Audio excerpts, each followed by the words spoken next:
태국에서 송환되면서 이재명 대표와의 인연을 전면 부인한 김성태 전 쌍방울 회장. 이재명 씨는 전화나 뭐 이거 한 적 없는데 전화보다 말도 못하고 아무튼 제가 많이 부족한 사람이라. 최근 검찰 조사에서 몇몇 새로운 진술이 나온 걸로 전해졌습니다. 통화 여부부터 말이 달라졌습니다. 지난 2019년 김 전 회장은 이화영 당시 경기 평화부지사 등과 함께 북한 광물 사업권과 관련해 중국에서 북한 측 인사를 만나는 기업 간담회에 참석했습니다. 이 자리에서 이 전 부지사가 전화를 걸어 이재명 대표를 바꿔줬고 이 대표로부터 고맙다라는 말을 들었다고 진술한 것으로 알려졌습니다. 쌍방울의 대북 송금이 경제협력 사업용이라는 주장에도 일부 변화가 나타났습니다. 김 전 회장은 지난 2019년 1월과 4월 두 차례에 걸쳐 경기도에 북한 스마트팜 조성을 목적으로 500만 달러를 송금했다고 했는데 그해 11월에 추가로 이재명 경기지사의 방북을 위해 300만 달러를 송금했다고 진술한 것으로 알려졌습니다.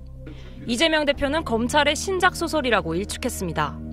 아마 검찰에 이제 신작 소설이 나온 것 같은데 종전의 창작 실력으로 봐서 잘 안 팔릴 겁니다. 이런 가운데 오늘 이화영 전 부지사 공판에선 2019년 김 전 회장의 모친상에 김 전 회장과 친분이 없던 경기지사 비서실장이 조문을 왔었다는 쌍방울그룹 전 비서실장의 진술이 나왔습니다. SBS 여영교입니다. 지난 2019년 경기도에서 작성된 내부 문건 목록입니다. 5월부터 11월까지 북한의 수신자로 해서 모두 5건의 초청 요청 문건이 발견됩니다.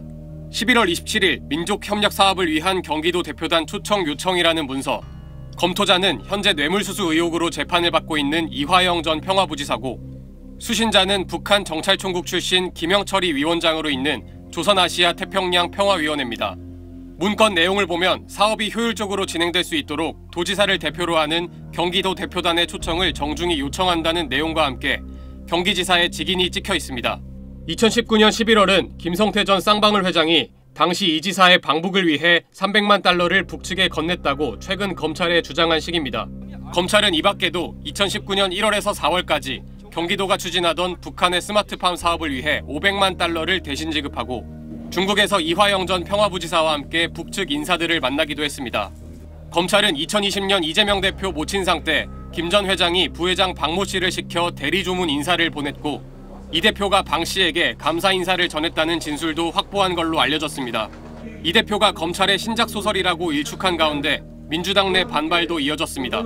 정치검사실에서 어떤 일이 있었는지 갑자기 대북 사업권 대가였던 대북 송금이 이재명 대표 방북을 위한 비용이라고 그 돈의 성격과 목적이 바꿔진 것입니다.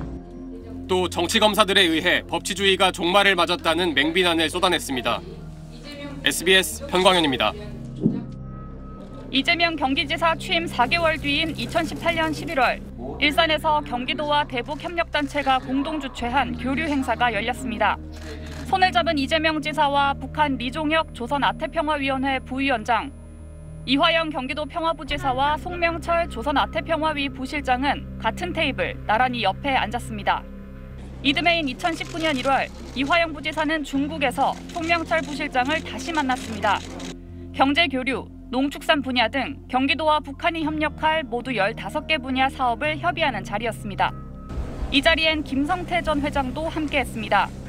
이후 4월까지 북한으로 쌍방울 돈 500만 달러가 건너갔고 쌍방울은 다음 달인 5월 북한 민족경제협력연합회와 지하자원 개발, 철도 건설 등에 대한 우선적 사업권을 얻는 조건으로 1억 달러를 지급하는 경제협력 합의서를 썼습니다. 여기엔 또 이화영 부지사가 함께 있었습니다. 북측과 관련된 다양한 평화협력 사업을 국내외에서 추진함으로써 평화협력의 분위기가 한반도에 확산되고 김 전 회장은 최근 당시 이 부지사가 이재명 지사에게 쌍방울이 송금했다는 사실을 보고했고 이 지사도 이를 잘 알고 있다고 했다고 검찰에 진술한 걸로 알려졌습니다. 2018년과 2019년 사이 북한 국가보위성 공작원 리호남이 이 전 부지사와 김 전 회장을 만난 사실도 검찰이 파악했는데 영화 공작의 실제 모델로도 알려진 리호남은 김영철 전 정찰총국장을 통해 김정은 총비서에게 직보할 수 있는 인물이었다고 대북 소식통이 전했습니다. 이 내용 취재하고 있는 박하정 기자 나와 있습니다. 이재명 대표를 모른다고 했던 김성태 전 회장의 진술이 조금씩 바뀌는 모양새인데 그러면 검찰이 수사를 통해서 밝혀야 할 부분부터 먼저 짚어주시죠. 네, 지금 김성태 전 회장이 진술한 300만 달러가 실제로 북한에 건너갔는지를 확인하는 게 우선입니다. 실제로 돈이 건너갔다면 김 전 회장이 어떤 대가를 바라고 이 돈을 썼는지도 규명이 돼야 될 부분이고요. 김 전 회장이 이재명 대표를 언급하기 시작했기 때문에 이 돈이 이재명 대표를 위해서 쓰인 게 아니냐는 의혹이 제기될 수 있기 때문입니다. 다만 그렇다고 하더라도 김 전 회장이 이 대표에게 그럼 원하는 게 무엇이었는지, 그리고 이걸 이 대표에게 전달했는지, 이걸 경찰이 입증해야 죄가 되는데 이걸 확인하고 입증하는 게 만만치는 않을 것 같습니다. 그럼 검찰 조사에서 김 전 회장이 입장을 바꾼 이유, 이건 뭐라고 봐야 합니까? 네, 검찰이 쌍방울그룹의 자금에 대해서 계속해서 추적을 해왔습니다. 네. 그 결과 이제 해명이 되지 않는 자금에 대해서 김 전 회장에게 어디에 썼는지 그 용처를 계속 추궁하고 있는 것으로 전해지고 있는데요. 김 전 회장이 해명을 하지 못하면 결국 본인이 책임을 질 수밖에 없는 상황입니다. 김 전 회장 측은 김 전 회장이 이 송환 뒤에 차라리 진실을 밝히는 게 좋겠다는 말도 했다고 전했는데요. 다만 이런 입장 변화 외에도 바뀐 진술이 사실인지를 규명하는 건 결국 다시 검찰의 몫이라 수사기간이 좀 더 길어질 수도 있을 것 같습니다. 네, 알겠습니다. 지금까지 사회부 박하정 기자였습니다. 김성태 전 회장은 최근 검찰 조사 과정에서 지난 2019년 11월에 300만 달러를 북측에 전달했다는 확인서, 일종의 수령증을 제출한 걸로 알려졌습니다. SBS 취재 결과 수령증에 적힌 이름은 북한 송명철 조선 아태평화의 부실장인 걸로 파악됐습니다. 김 전 회장은 쌍방울 임직원 40명을 동원해 300만 달러를 잘게 쪼갠 뒤 현금으로 북측에 전달했다고 검찰에 진술한 걸로 알려졌습니다. 앞서 김 전 회장은 이 돈이 당시 경기지사였던 이재명 민주당 대표의 방북을 위한 거라고 진술한 바 있습니다. 2019년 5월 경기도에서 작성한 내부 보고서를 보면 이 무렵 경기도가 조선 아태평화위와 함께 이 지사의 방북을 논의한 걸로 나타납니다. 이화영 당시 경기도 평화부지사와 북측 조선 아태평화위 송명철 부실장이 5월 11일과 12일 두 차례에 걸쳐 양측의 협력 방안을 논의했다고 돼 있고, 회의 결과 1번으로 도지사 방북 추진이 담겼습니다. 이재명 대표는 오늘도 방북 자금과 관련해 제기된 주장 일체를 검찰발 소설이라고 거듭 받아쳤습니다. 대표님 방북 자금 관련해서 이화영 부지사에게 보고받으신 적 없으십니까? 참 그 소설 가지고 자꾸 그러시는 것 같아요. 검찰은 이르면 내일 800만 달러 대북 전달을 고리로 삼아 김성태 전 회장을 외국환거래법 위반 등의 혐의로 우선 기소한 뒤 이 돈의 대가성 여부로 수사를 확대할 걸로 보입니다. SBS 박찬근입니다. 김성태 전 쌍방울 회장은 검찰 조사에서 이화영 전 경기도 평화부지사를 지목하는 진술을 쏟아내고 있습니다. 지난 2019년 900만 달러에 이르는 대북 송금 과정을 여러 차례 논의한 것도, 이재명 당시 경기지사와 전화통화를 연결해준 사람도 이 전 부지사라는 겁니다. 김 전 회장이 북측에 돈을 보내다가 당국에 적발되면 어떻게 하냐고 우려하자 이번 정부 국정원은 그냥 넘어갈 거라며 이 전 부지사가 안심시켰다는 취지의 진술도 내놨습니다. 검찰은 당시 경기도와 쌍방울 사이에 어떤 논의가 오갔는지 확인하기 위해 이 전 부지사 조사가 필요하다고 판단하고 있습니다. 하지만 이 전 부지사는 대북 송금 문제를 김 전 회장과 논의한 적이 없다며 검찰 소환에 불응하겠다는 입장입니다. 당장은 검찰이 이 전 부지사 소환을 강제할 방법은 마땅치 않습니다.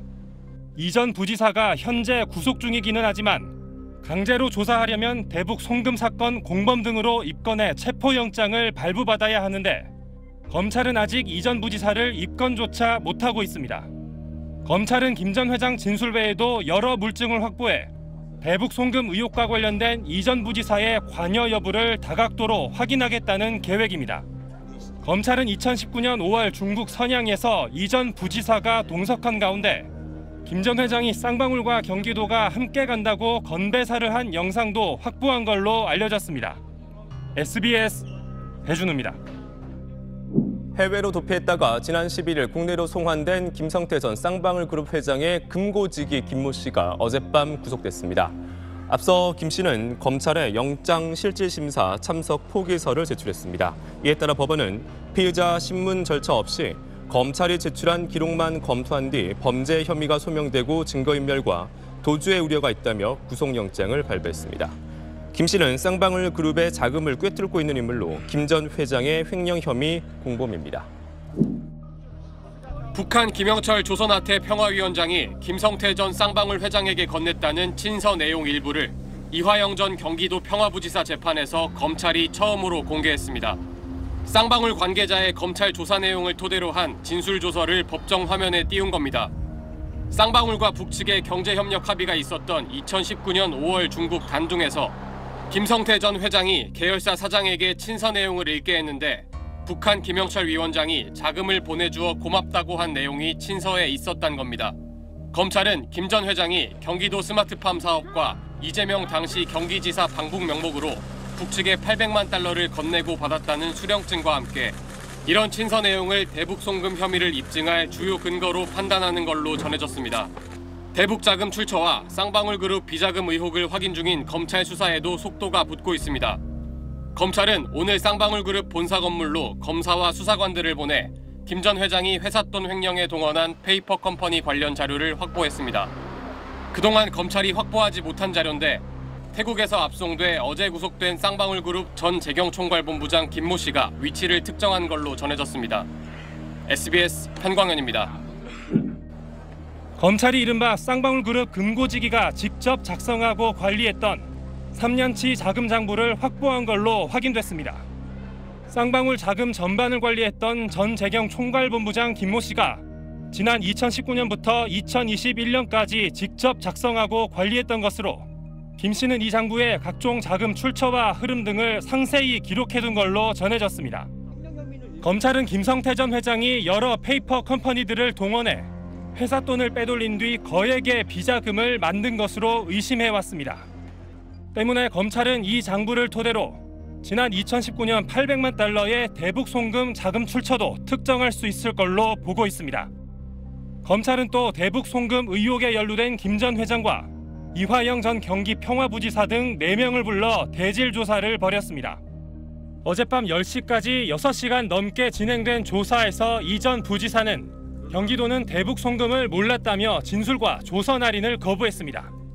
이에 김 전 회장이 쌍방울과 경기도, 북한 측이 서로 만났던 2019년 1월 17일을 언급하며 같이 밥도 먹고 술도 마셨는데 왜 기억을 못하느냐, 회사가 다 망하게 생겼다라며 이 전 부지사에게 거세게 항의한 걸로 전해졌습니다. 검찰은 이들 4명에 대한 추가 대질 조사를 검토하고 있습니다. SBS 배준우입니다.